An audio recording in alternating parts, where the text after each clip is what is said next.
All right, what's happening, everybody? Welcome to Around the Bases, Wednesday, January 11th, 2023. Hope everybody's having a good morning. I'm Chris Gonzo Gonzalez, joined by the stat guy, Dustin Reese. How's it going, Dustin? Another day, more baseball talk with Gonzo. Other than that, how are you? Not doing bad. Other than was running a little behind this morning, but that happens sometimes. Damn trains and I don't know about where you live, but here in Indiana, where I live, a train stops like every day and cuts this damn city in half. I have a train track. You get stuck on the other side, and hell, it might be 30 minutes before that train ever moves. I have a train track literally probably 100 yards from my house, and those things just go through whenever the hell they feel like it. 3:30 in the morning on a day that I want to sleep Oh in. yeah, No, let's have a train come through. oh yeah, you get that too. I used to live with a train track right behind my house, and oh, I hated 2, 3 in the morning coming through there with that damn horn. But no, it basically happened just not too long after we got up after we done our show yesterday. Correa signs with the Twins. Yeah. What do you think about that deal? I mean, What I'm going to say is I think that's pretty much the only team that was willing to give him basically what he wants. If you look at that contract, it's a 6-year, $200 million contract up front, which basically translates to roughly $33-34 million a year. And if he ends up staying healthy over those 6 years, then he's got another 4 years and $70 million behind that. So essentially, it comes out to be roughly a 10-year, $270 million deal, which everyone was saying he was still trying to get 10 years out of the whole situation. And granted, it's not a guaranteed 10 years, but it's still a 10-year contract where they can figure out the differences after that sixth year. But if he was just going to re-sign with the Twins, why the hell do you leave in the first place? You signed a 3-year deal with them last year. You opted out after year one, and now you're going back on a 6-year deal. You should have just stayed in Minnesota for another 2 years and then figured things out from there, because he just made himself look like an idiot for how he handled the whole situation. yeah, no, I agree. I guess he thought he was going to be able to get more money from like the Mets or the Giants, but he could. He did Has get to more listen. money from each one of those teams originally, but Yeah, he had to think his injury history was going to catch up to him eventually. You take a physical, and two medical staffs that are concerned about your physical. Like, what made you think that you could even get away with it after the first medical staff rose questions about it? his agent. Yeah, we don't talk about Scott Boras. But I do like how the Twins put some. There's some outs in the contract. There's some incentives for some more money. I mean, they put some stuff in there, some stipulations in that contract to protect themselves too. Yeah, So well, you don't have a choice, because at this point, I'm not going to say he's damaged goods yet, because he's still healthy enough to give you 120, 130 games a year. But that's the problem. Only one time in his career has he ever played more than 140 games. So if you're paying that kind of money to a guy that is only going to give you 120, maybe 130 games in a season, he's a liability. And I don't want that kind of a contract tied into a player that's a liability. If I'm going to give out a 10-year contract without any outs, I want a guy that's going to give me 150, 160 games a year that I can count on every day. yeah, Correa's never been that guy. He's always a guy that's going to miss 30 to 40 games a year. And that's why when people were saying that Correa was going to get $35 to $40 million a year, I just shook my head and said there's no way he's worth it, because he's not on the field long enough to make that kind of money. no, I agree. That's why I like that the Twins were smart enough to put some stipulations in there and didn't just give them a bunch of guaranteed money and then you're stuck. At least there's some outs in it. But how do you think Mets fans feel? They thought they were going to get Correa to add to that lineup, but they got to be happy with their owner because he's proven that he'll spend the money. But then I also like that they were patient enough and aware enough that to get out of that Correa deal, not just spend money blindly. So yes, You know what I mean?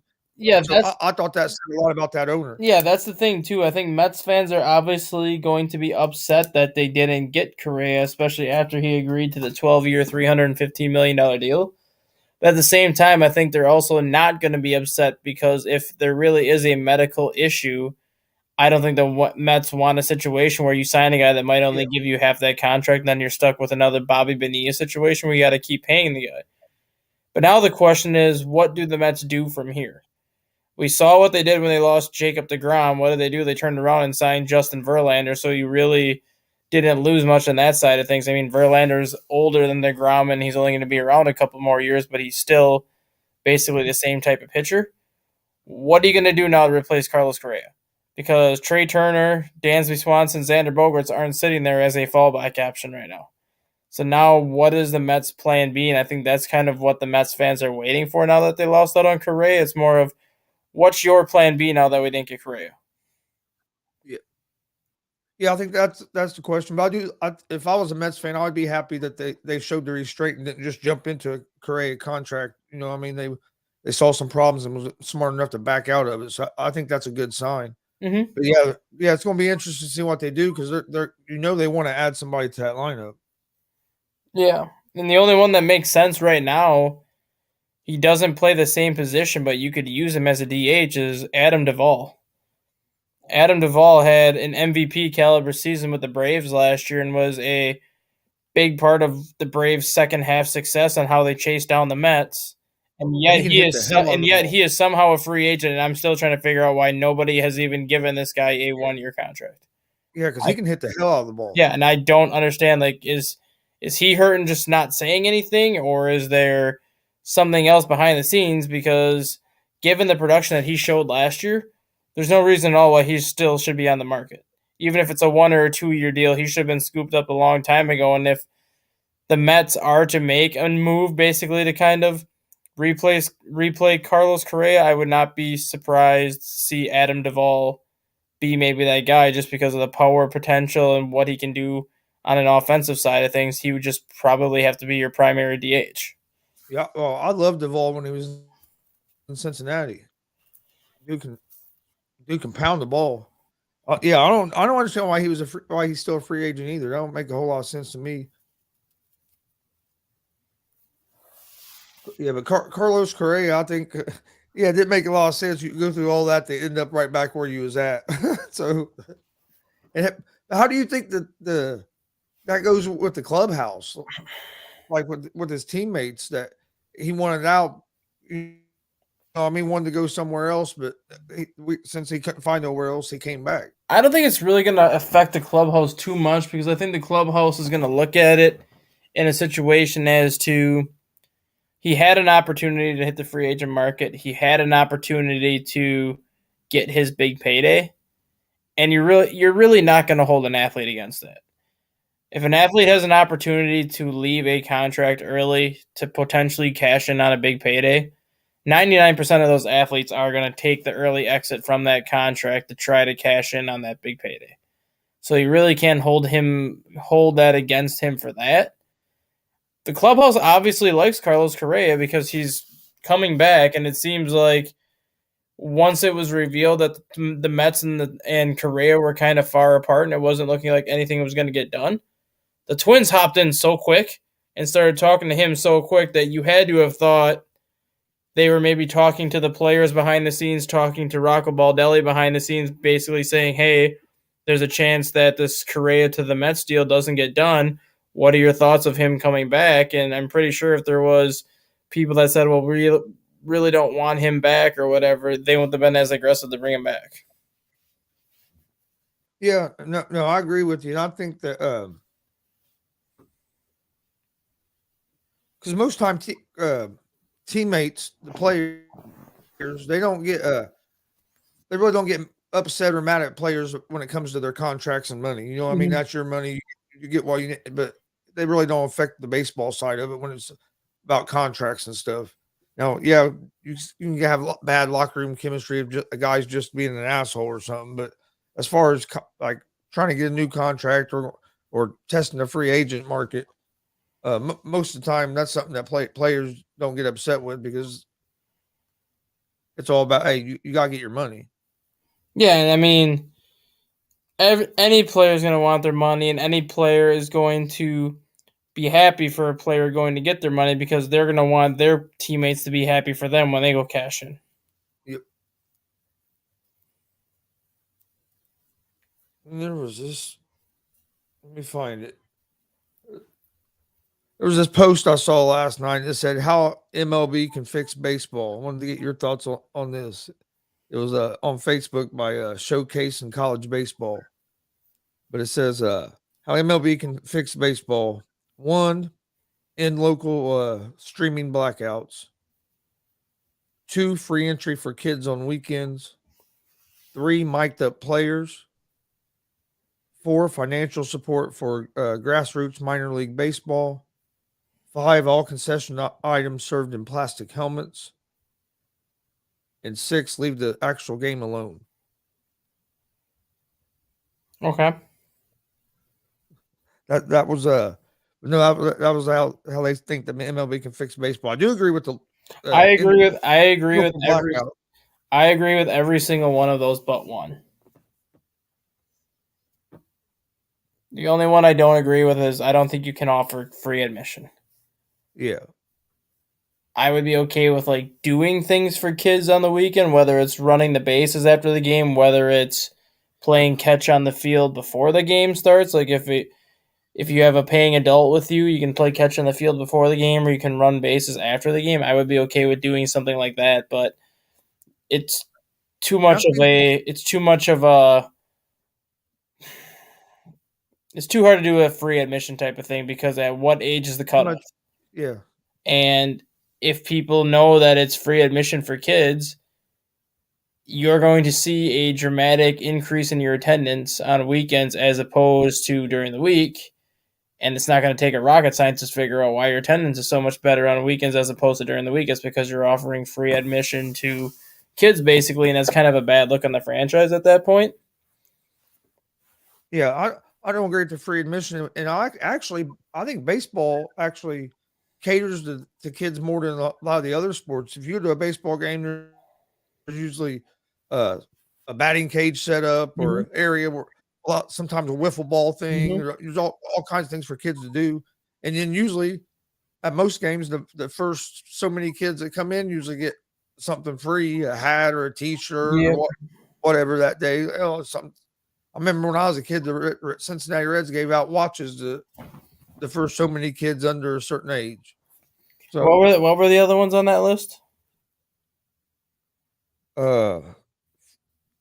Mic'd up players. That's something that needs to happen. Yes, because anytime they've had like Joey Votto, dude, was hilarious when they had him mic'd up. And honestly, as much as I hate him because I can't stand him, I would love to have Trevor Bauer mic'd up. Oh yeah, I think he would just be hilarious, just like chewing out an umpire, or like chewing out like a player on his team because they screwed up. I would love to hear Trevor Bauer mic'd up, or even like Bryce Harper, like any of those players being mic'd up. And I do agree with the in local streaming blackouts. Yeah, that's the one thing that baseball. Everyone says baseball's alienated their fan base because the games are too long. They've alienated their fan base because the prices and things like that. No, they've alienated their fan bases because of the blackouts. That's the one thing that's really killed baseball is all these local blackouts. And there's a reason why baseball became such a popular sport. It's because it was so easily accessible for people to watch. It was one of those sports that you didn't need a specific cable package to watch it. Like when it came to the Cubs, you had WGN. When you have these other teams, you have like local TV networks that used to carry the game, so you didn't need to pay all this extra money for streaming services and things like that. But then baseball said, nope, we're just going to start blacking out all these games so you can't see them unless you have the highest quality cable package or if you buy the baseball package and things like that. So they've alienated the fan base on their own by doing stupid decisions like that. Yeah, because like I remember a few years ago when I had cable TV. I don't have cable anymore. I basically stream everything, but when I had the cable, I had to get to make sure I had the sports package. I could watch the Reds games because the Reds would be on Fox Sports Ohio.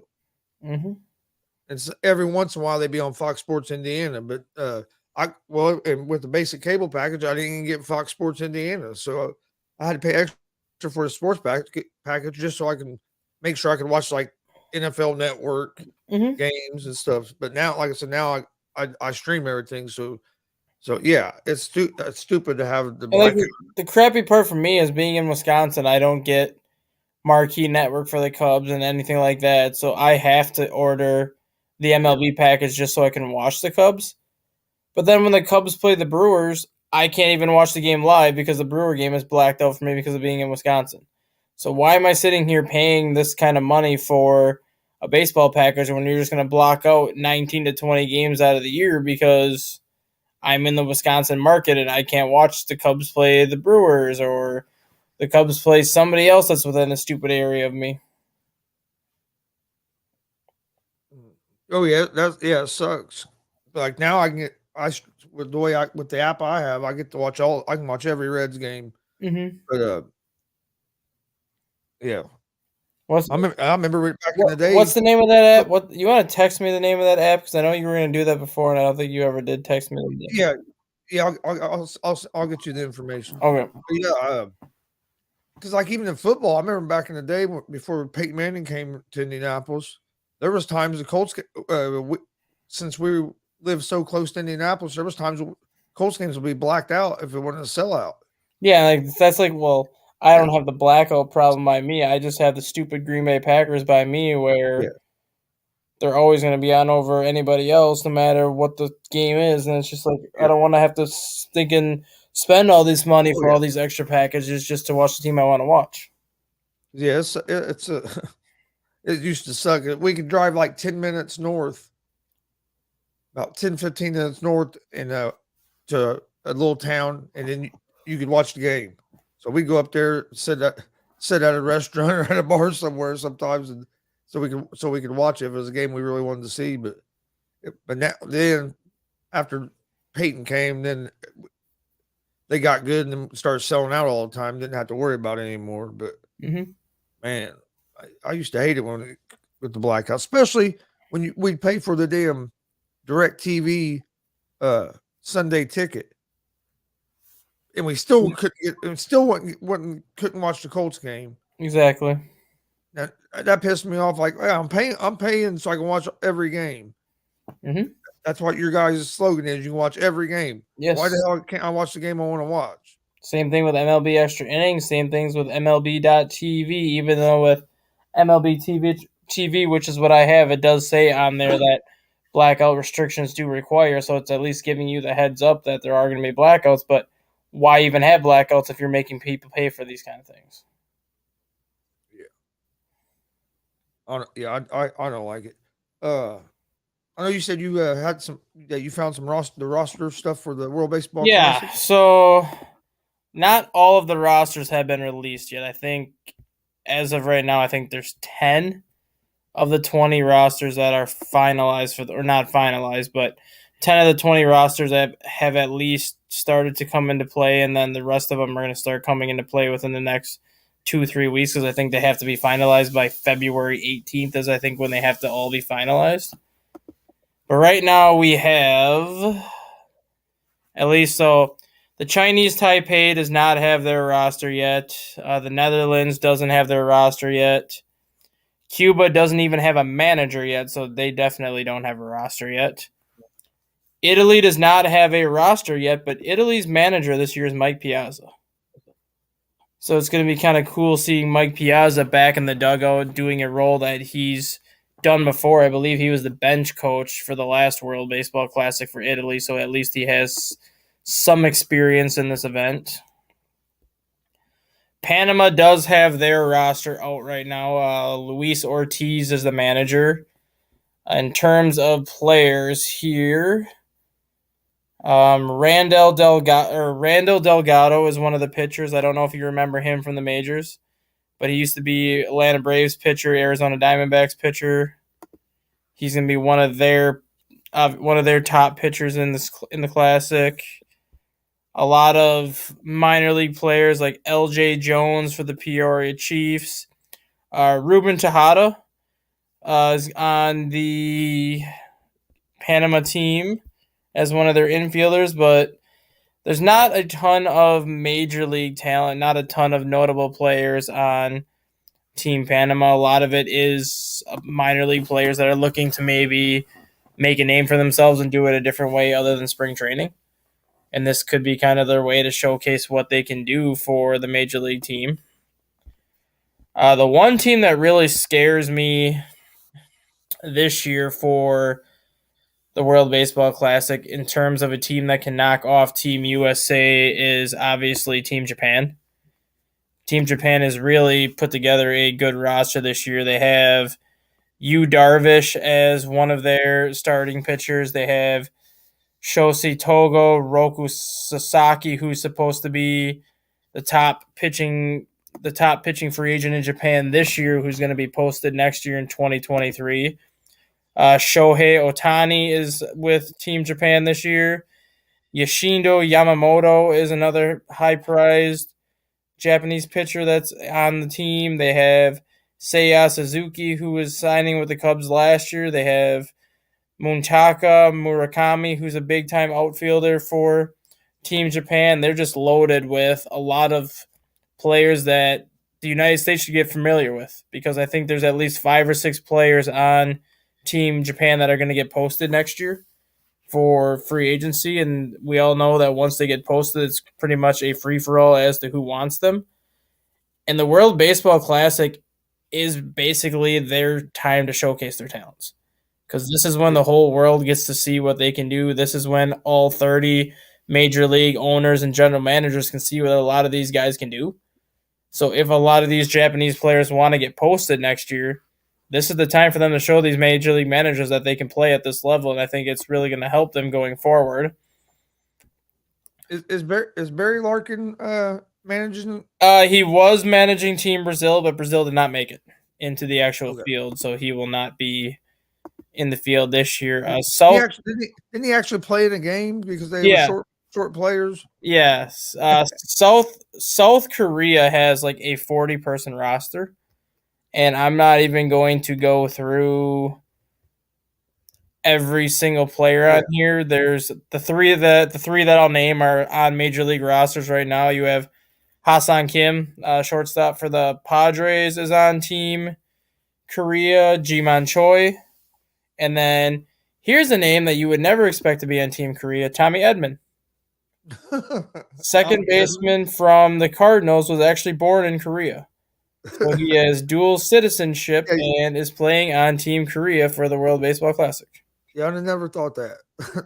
So those are obviously the names that most baseball fans are familiar with. That name probably sticks out if you're going through the roster. Yep. That name just probably sticks out. There's one, I'm trying to figure out the guy's name because the Korean names are all backwards here. Na-Sung Bong. I don't know if you've ever heard. I don't know if you remember that name, Na-Sung Bong. When we had our lockout in 2020 and the KBO was on center stage, he's a 33-year-old center fielder who plays for the NC Dinos, and now he's on the Kia Tigers. But he was a guy that's typically right in the running for the batting championship every single year in Korea. And there's been a lot of talks that he was going to be posted, and then he decided he did not want to be posted, and now it looks like he is going to be posted again. So he has a chance to maybe this could be his final last go around with the the KBO league. Same thing with Jung Ho Lee, 334 hitter in the KBO. So those are two guys to maybe watch in terms of Korean players. I watched a lot of the, especially during the pandemic when there wasn't no sports on. I watched a lot of that KBO. Yep. Australia does not have a roster yet. China does not have a roster yet. Czech Republic has a roster, and I can't even pronounce half of the names on here, so I'm not going to try. But they got about 25 to 30 players on their roster. Mexico does not have a roster or a manager yet. Same with Colombia. Canada just has their manager, and Larry Walker is obviously the hitting coach for Team Canada. So, I mean, if you're going to have a hitting coach from Team Canada, why not go with the best Canadian hitter they've ever seen in Larry Walker? So that makes a ton of sense. Great Britain has a couple major league players that are more, I shouldn't say major league players, a couple players that were in the major leagues that are in the minors now. You might remember the name of Vance Worley. Yep. Vance Worley's on Team Great Britain. He's actually in the minor leagues right now, rehabbing from Tommy John. But yeah, he's one of the. I think he might actually be the only major league player on Team Great Britain. Team Puerto Rico is coached by Yadier Molina, which I'm not surprised. Molina's already said he wants to get into managing once his playing career was over. And I expected that obviously to happen in the Cardinals minor league system at some point. So obviously, I think this is kind of his stepping stone to get to there. You let him manage the Puerto Rican national team in the World Baseball Classic, see how he does. And if an opening pops up in the Cardinals system next year, you give it to him without any hesitation. But they have a small roster right now, but right now they have Jose Barrios and Marcus Stroman as their top two pitchers in that rotation. That kind of sucks because Marcus Stroman was Team USA's ace back in 2017 when they won the World Baseball Classic, but he has the dual citizenship in Puerto Rico and the U.S., so he wanted to try Team Puerto Rico this time around. Edwin Diaz is the closer. You have the same infield that they had back then, Javi Baez, Carlos Correa, and Frankie Lindor, and I don't think there's a better infield in terms of who's in the World Baseball Classic. So Team Puerto Rico, I expect to be right up there at the end. Nothing for Venezuela yet. Nelson Cruz is going to be a manager / player for Team Dominican Republic. So he's going to manage the Team Dominican Republic and he's going to play. So that's an interesting storyline to follow. Team Israel has one of the best coaching staffs. Their manager is Ian Kinsler for Team Israel. They have Kevin Youkilis as the bench coach and Brad Osmus as the hitting coach. So that's actually, I think, a pretty good coaching staff. That's pretty good. Osmus having previous major league managerial experience, I think that'll help Team Israel a lot. There is quite a bit of actually major league players on Team Israel, like Garrett Stubbs, Kevin Pillar, who's with the Dodgers. Jock Peterson is on Team Israel. So, yeah, they actually do have some good talent on their team. They could be a surprise team. Nicaragua is in their tournament for the first time ever this year. Really no major league talent, not major league players on their roster. And then, last but not least, we'll go to Team USA. Manager for Team USA is Mark DeRosa, which he was actually surprised he got the job when you heard some of the people that were interviewing for it, like Joe Madden interviewed for it. I believe Joe Torre did. I believe Tony La Russa did at one point. So DeRosa was kind of surprised he actually got the gig. But Mark DeRosa has a great staff that he put together. He has Jerry Manuel as his bench coach. He has Andy Pettit as his pitching coach. And he has Ken Griffey Jr. as his hitting coach, with Dave Righetti as his bullpen coach. So he's got a great staff around him. I know a lot of those players, or a lot of those coaches, are first-time coaches outside of Jerry Manuel, but at least he has one of the best hitters ever to play the game as the hitting coach, a great pitcher. And then if you look at his roster right now, it might be finalized too because they got quite a bit, but you have David Bednar, Merrill Kelly, Adam Ottavino, Daniel Bard, Devin Williams, Brady Singer, Kyle Freeland, Nestor Cortez, Miles Michaelis, Adam Wainwright are all just some of the pitchers on their team. So they may not have the ace caliber pitchers that some of the other teams do, but they still have great pitching. Your catchers are JT Realmuto and Will Smith. Infield right now is Paul Goldschmidt, Pete Alonso, Nolan Arenado, Trevor Story, but now with Trevor Story hurt, he's not going to participate in it anymore. Bobby Witt Jr., Trey Turner, and Tim Anderson. And then you got Kyle Schwarber, Mookie Betts, Mike Trout in the outfield. So, I mean, Team USA is pretty much loaded top to bottom again. I think they are going to be the favorites to win the World Baseball Classic for a second consecutive time, but I expect Puerto Rico and Japan to be the two teams that might give them the biggest problems. Who do you think has the best pitching staff? You think the United I States mean, has the best pitching staff, or would you give one of the other teams an advantage on the pitching staff? of the rosters that are posted right now, I think the US has the best pitching staff, but if we're going based off of starting pitching and everything, they do not have the best starting staff. Because you have Nestor Cortez and Adam Wainwright are pretty much your top two guys, and if you go against Japan, you Darvish and Shohei are their top two guys. So I think Japan has a better starting staff in terms of what their starters can be. Same with Puerto Rico when you have Marcus Stroman, who just dominated this event as a starter in 2017. I think they have better starting pitching than the United States has, but I think the United States has a better bullpen and better staff overall. Okay. So the United States might lack a little bit in starting pitching, but they make up for that with their middle relievers and their closers. Yeah, I mean they have. I think if I looked at the roster, I think they have 7 starting pitchers on Team USA right now, and most of the other rosters have like 3 or 4. But the US has like 9 or 10 relievers. So I mean, their starters might only go 3 or 4 innings, as opposed to Yeah. like some of the other teams that leaving their starters in for like 6 innings. But then they can mix and match with a lot of different bullpen options to get through that game, as opposed to what other people can do. Uh, Rio had asked, "Who are the best free agents left?" Duval, Adam Duval for sure. Trey Mancini. Those are the, Yes, those are I'm the kind of top two surprised that come to Mancini's still mind. available. Still available. I think it's more of the second half that he had after he went to Houston when you just saw the numbers decline so rapidly. I think that kind of scared people away. But at the Yeah, he had same, a great first. He had a great yeah, first half before the trade. but at the same time, he wasn't playing hardly at all in Houston, so he wasn't able to get into an everyday Yeah, rhythm like he would have had in Baltimore. I think Andrew McCutchen is another free agent that's still out there that you can have for like a 1 year deal at like $5-6 million and use him as like that veteran clubhouse guy, fifth outfielder, fourth outfielder that you can start every now and then. I think those are the 3 free agents that stick out to mind in terms of hitting. But if you look at pitching, it's primarily relief pitching right now. Andrew Chafin, Michael Fulmer, Will Smith, Matt Moore. I mean, there's a lot of good relief pitching out there that hasn't come off the board yet.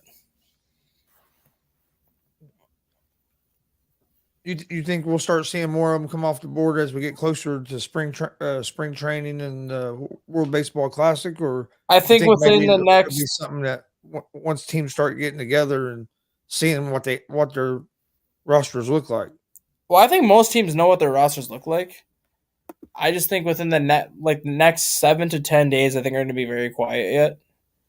But once we get to like that last week of January, is when I think you'll start to see the relief market just explode because teams are going to know what their roster looks like at that point heading into camp, and they're going to know like I have 5 starters, I have 5 relievers. I need at least 5 more relievers to come to camp to make out my team to get my 8 relievers for the opening day. I think that's when you'll start to see teams kind of get, and I think they're going to overpay. Honestly, I think they're going to end up overpaying for a lot of these relievers just because the longer they wait, the more desperate they're going to become when you actually need to sign them closer to spring training. So the relief market actually might be the ones that come out on top here because they're going to be getting more money than they typically would. Yeah, that makes sense. Shit, I wouldn't be mad if the Reds signed Duvall. Have him come back to Cincinnati. I don't know what they're. I mean, they've made some moves, but we. I mean, not Isn't typical. Joey Votto hurt right now too? Yeah. Hey, why don't you just go and get Mancini and Duval? Put Mancini at first, put Duval as your DH, and then when Joey Votto comes back, then you can figure out where to put Duval. Yeah. Oh man. Uh. Yeah. Did you anything else you have? I do not have anything else. I just have seen. Let me look up this real quick. I've seen something. There was something else, but I can't think. I can't remember it. once I see it though.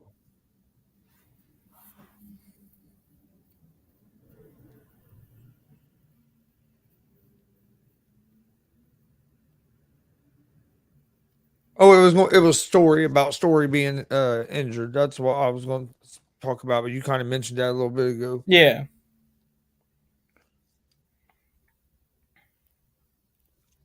Well, baseball stuff will pick up here real soon. this this kind of slow. Maybe we'll get together and come up with some, maybe I don't know, talk some baseball, old baseball or something to until the free agent stuff picks back up. Yeah, I this is that point. This is the point of the baseball season where it's always very difficult to really cover a lot, just because if there's no signings happening, there's not You're much just going on until camp starts, because this is that period where it's like free agency's over, but camp has not started. so then you're stuck just talking about basically the same stuff, topics over and over because there's no new signings. Yeah. Billy Hamilton's in the minors again. If that dude could just if he could just hit, He doesn't need to hit. He doesn't need to hit. It's called bunt. Oh yeah, if Bunt he the do damn that, ball and just run. because dude, when he gets on base, he affects he changes the game because the pitchers worry about him so much. He can force a pitcher to make a mistake sometimes. Yeah, and We watched that's like we watched him in the minor leagues. I just yeah, he was one of my favorite players to watch because he was so fast. But that guy, Oh yeah, hit. he was my dad's favorite player. So on my dad's birthday, he was playing. The Indians were playing the Bats, and he was going to be here in Indianapolis. So we took my dad down there for his birthday, and then just a few games, like a week later, he got called up to the Reds. We got to see him a couple of times, man. Oh man, he's so fast. He is fast. I remember when he was on the Cubs, I was like, holy crap. Yeah, yeah, that's what you're right. Just fucking stick the bat out there, let the ball hit ball hit it. You're going. I mean, probably what seven out of 10 times he's going to beat it out. I would say more than that because he's a switch hitter. Depending on where the bunt's at. He's a switch hitter, so when he's hitting to the right, or when he's hitting right-handed, obviously a left-handed pitcher's pitching. You bunt that ball down the first baseline, there ain't no way in hell the pitcher's going to get you out. And if you're a left-handed hitter, you could bunt it down the third baseline, or you could bunt it down the first baseline. Because if you remember, I think it was the year before. I'm gonna look it up because I remember. I think I remember it, but it was the year before he went into the majors. When was he? Was it 2012 when he was in the majors for the first time? 2013, something like that. Something like that. I'm trying. So minor leagues here for Billy Hamilton. In 2012, Billy Hamilton stole 155 bases. He had 103 in 2011 and 104 in 2012 before he went to the majors. So in a 3-year stretch, the guy had 370 stolen bases. Yeah. And you mean to tell me that he can't freaking bunt for a damn base hit? Yeah, I don't. I've always never understood why they don't use the bunt more often, especially when you have guys that are fast like that. Take advantage of their speed because if they get on base, they affect the game so much because the pitcher has to pitch now he's pitching from the stretch. And then if a guy has speed like that, it even affects the catcher because the catcher's going to try to get that ball out as quick as he can. So I mean, it can affect a lot of things. And man, I've seen Hamilton get on when he was with the Reds, get on base, and just him getting to first base could change the whole inning. Well, it's not only that too. It's Billy Hamilton is what every playoff team always adds in August. It's a premier base stealer that they literally add just for base stealing in defense. And at this point of Billy Hamilton's career, like if you can't hit the ball, well, that sucks for you because you're going to have to hit the damn ball eventually. But if you can't hit the ball, somebody is going to sign you just as a base stealer or a defensive substitution on a playoff roster. Which is why I think he continues to stick around, just because he knows that someone's going to pick him up second half of the year and literally use him for what everybody uses him for.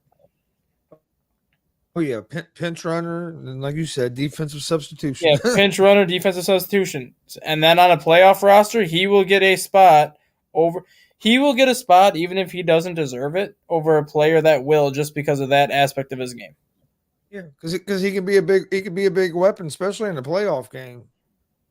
Bring it as a pinch runner, and Because I remember back like I in said, 20. man, he gets on base. He can affect.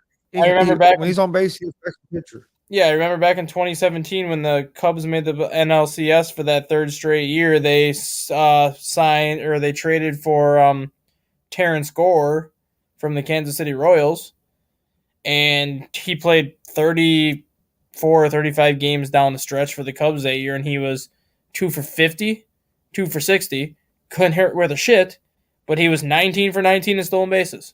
And that's literally what they used him for. They said, "Oh, you can't hit, fine. Come into the game in the 8th inning, we'll put you on first base, steal second, steal third, and then you can play the right field in the 9th." Yeah, and hope the game ends in the ninth, and you don't have to come up to bat. If you come up to bat, bunt. Yeah, I've never understood why the game moved on away from the bunt so much now, because man, the bunt can be so effective.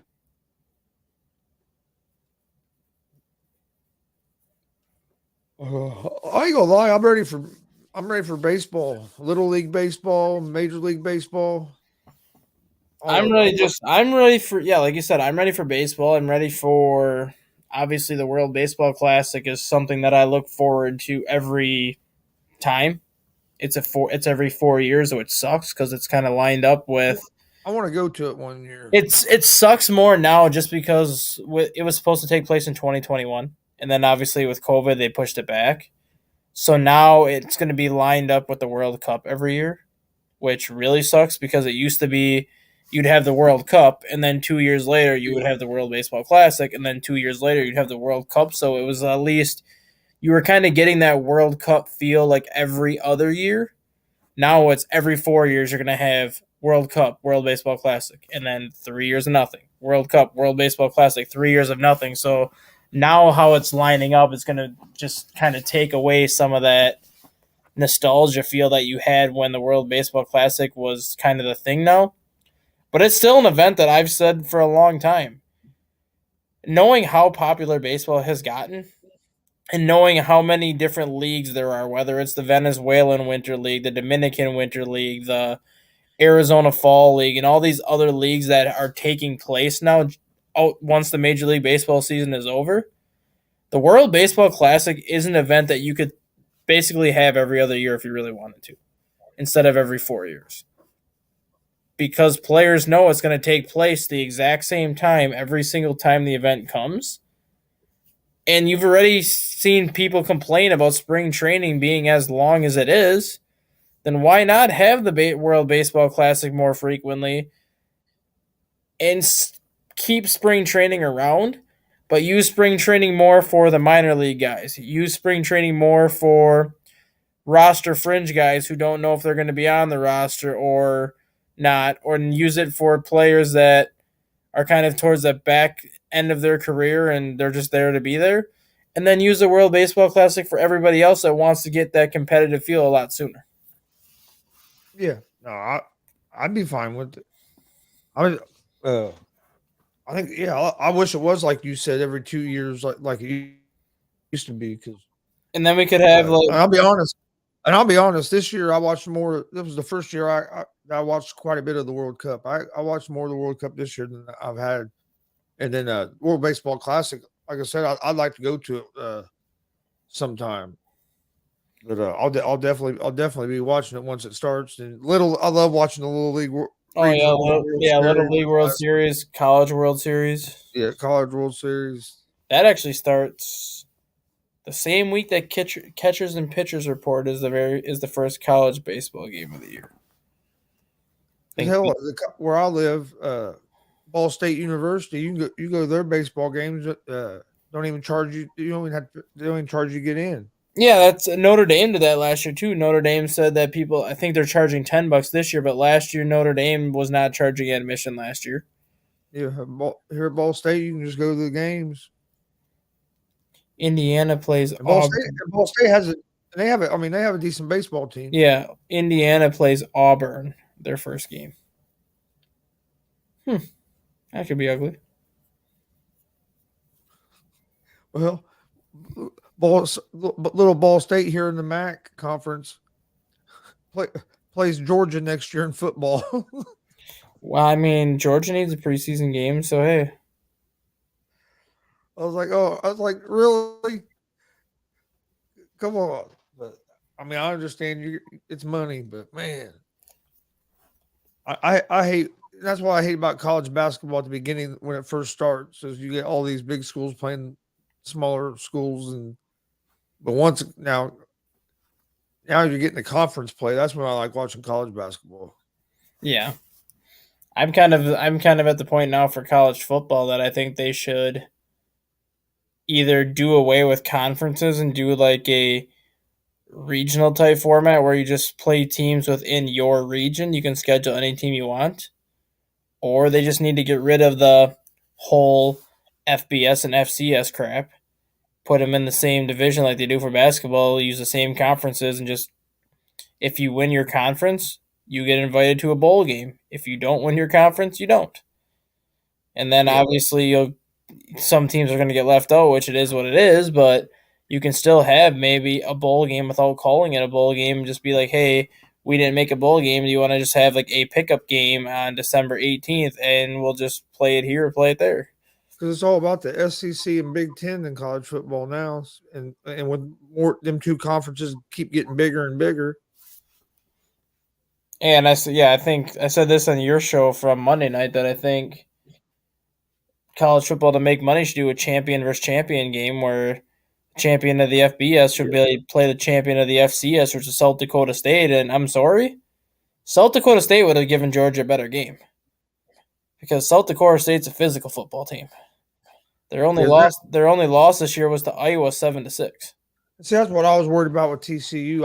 I didn't think they were going to be able to beat Georgia at the line of scrimmage because of the physicality, and they couldn't. But I didn't think. No, don't get me wrong. I didn't think it was going to be Well, no I think it was gonna be 65-7. No. 60 something to 7. But I did think Georgia would win the game. I've had Georgia winning by like 10 points, 10, 15 points, somewhere around there. I didn't think it was going to be no. Hell, I took the under in that game. I took the under the 62.5 in that game, and Georgia beat Georgia beat that by themselves. That was one of the picks I gave out. I was like, this ain't looking good for my pick. Georgia just kept scoring and scoring. But you got any final thoughts or anything else before we get out of here for today? No, I don't think so. Actually, I'll work on coming up with some stuff for tomorrow. We'll be back tomorrow at 9. Man, we're right about an hour. That's what we usually go, so we've done pretty good. Yeah. Really all I have for final thoughts. Join us at 1 p.m. Eastern for that ASAP afternoon blitz, I do have one. You can finish though. and then also Easy Money, a sports betting show around 3:30 this afternoon. Uh, my pick so far for 2023 are 30 and 22. Man, I was doing good. I was on a roll there to start, and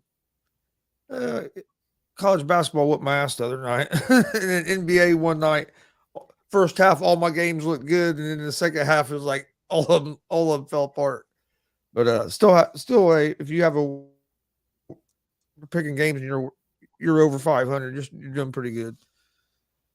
But so join us for that. And see, today's Wednesday. Gonzo and the Judge Sports Talk tonight at 11 p.m. Eastern. You can find all those shows on the Gonzo Sports Room channels: YouTube, Facebook, Twitch, Twitter, or on the ASAP All Sports All Plays Network, YouTube, Facebook, Twitch, and Twitter as well. You said, and what'd you have, Dustin? Yeah, I think it's either June or July of this year. It was actually just announced not that long ago. Is when MLB is going to start taking the final applications for the expansion process. when the new CBA ends in 2025, they do want to expand the league from 30 to 32 teams, potentially 34, depending on how many expansion teams go in. We already know that Montreal is getting one. It's pretty much a done given that as long as if Montreal submits the paperwork, they're going to get it. Just because they want another team up in Canada, they want to give that competition to Toronto. They want to bring baseball back in that area just because they have redone Olympic Stadium. They have redone that field a lot. I've heard that Louisville, Nashville, Charlotte, and Portland are 4 more cities that are going to put in for the expansion process. And Indianapolis is also going to be submitting paperwork for a possible expansion team. That'd be cool if we could get a team in Indianapolis. Especially, I mean, now they could build a stadium somewhere. They would probably keep Victory Field and just add Yeah. on to it, and then Add on to it. the Indianapolis Indians would just build a new stadium elsewhere. Victory Field's nice. I know it is. It's like one of the bigger AAA stadiums too. I think it's like 20,000 as it is. So if you add a second deck or whatever, that puts it probably at 35,000, which is I think what you need. Yeah, or I mean, you could put seats in the outfield if you want. Right now, it's just a hill, and they sell tickets to sit there. Mm-hmm. So, yeah, I love going to Indianapolis Indians games. Victor Field's nice. But, So yeah, all right. we should find out at some point this year who the teams are that put in for expansion talks. And like I said, Montreal is pretty much done given that if they file the paperwork, they're getting one. And then after that, it's waiting to see how many they want to add. The Expos was one of the first teams I saw. I seen live. First game I went to was Reds against Montreal. Yeah, Reds against Montreal. First Major League baseball game I went to. Now, I was young, but we used to go to Reds games all the time. I still try to get to a few a year when I can. Last couple of years with my health, I went to one last year, but before the couple of years before that, I hadn't been for a while, but got to go to one game last year. I'm gonna try to go to more this year. Hopefully, after I have these surgeries coming up, my back will feel a little better, and I'll be able to move around a little more.